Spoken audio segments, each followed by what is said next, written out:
So I'm making this video because I want people to advocate for themselves with doctors. You know your body.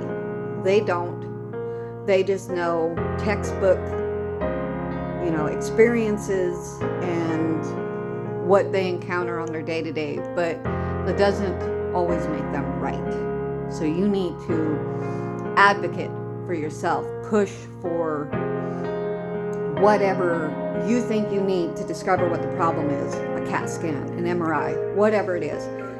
Even if they tell you that it's not necessary, that there's nothing wrong with you, you're the one paying for it. Push for it. I'm going to tell you a story of mine that took 5 years to come to completion.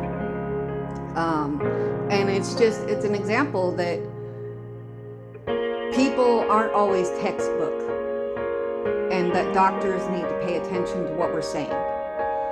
So for me, this started out as this on again, off again, just pain, just agony. Felt like somebody was, reaching in and just like ripping on my intestines. Like it was just a stabbing, wrenching pain. And it was in the bottom right of my stomach, kind of near my belly button. So I'm thinking appendicitis. And we go to the doctor, and I don't have a fever. I don't have rebound pain. So I get told it's gas. And that because I have fibromyalgia, I'm just being really sensitive to gas.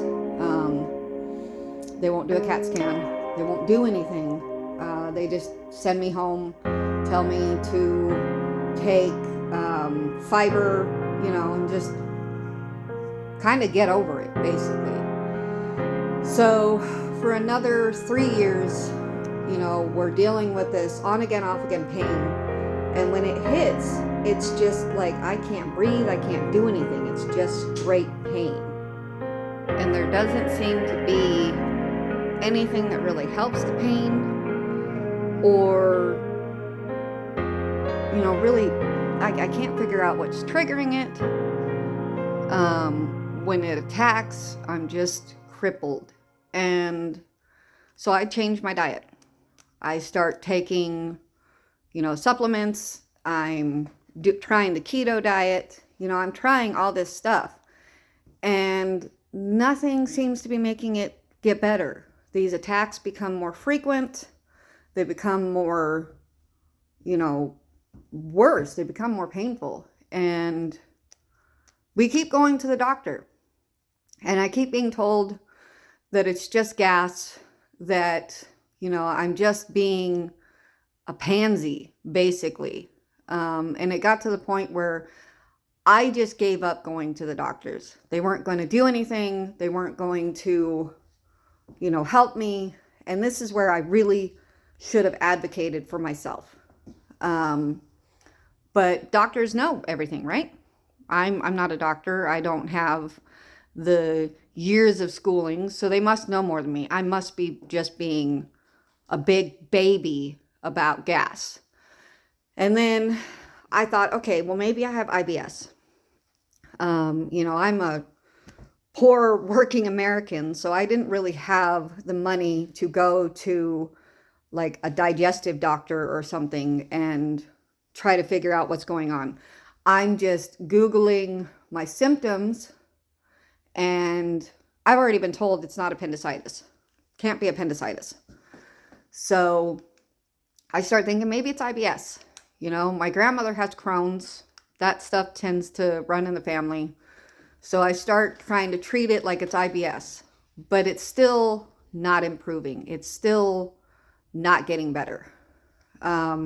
So at this point, 4 years, almost 5 years have gone by, and I'm working at a company that is really phenomenal. They care about their employees, and they got a good doctor that, works with the company.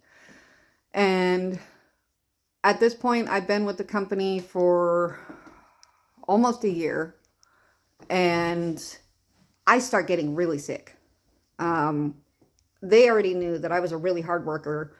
It was a company that builds transmissions, and I was parts supply, and you got to be quick. You're lifting heavy stuff. You have a 5-minute window that you got to get all this stuff loaded for parts for everyone else to build their part of the transmission. And they knew I was a hard worker. They knew that, I didn't make excuses or whatever. But I started missing work because I was just getting I was puking. Anytime I would eat lunch, I was getting sick. It didn't matter what I ate. And then one day I was at work, I tried eating something, and all of a sudden, after getting back to work and moving stuff, I started shaking so hard, they thought I was having a seizure. And I felt very sick. I threw up. I got sent home. I tried coming back the next day with similar results. And at this point, they're like, you know what? We want you to go see our doctor. And so that day, same day, I go to her. I'm telling her my symptoms, and she's like, this seems like appendicitis to me. And I'm going to be honest.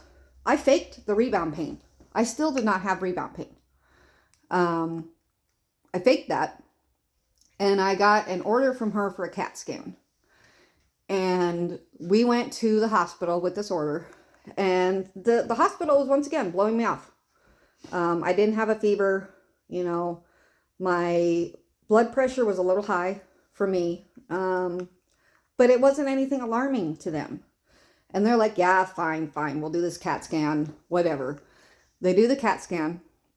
And I don't even make it back into the waiting room before a lady comes running out, grabs my arm, and she goes, no, we're getting you a room right now. You're being scheduled for surgery. I had appendicitis. I'd had appendicitis for 5 years. But because it wasn't textbook, I was blown off. What ended up happening is I kept having these appendicitis attacks so much that my appendix was scarred over. So there really wasn't any worry about my appendix rupturing. But what happened is all the infection traveled into my colon and had traveled almost 1.5 feet, almost 2 feet up my colon, and was severely infected, like nearly had to be, I think they did remove some of my colon because it was too far gone. I mean, I was getting close to sepsis. And they finally get me scheduled. They get me into surgery.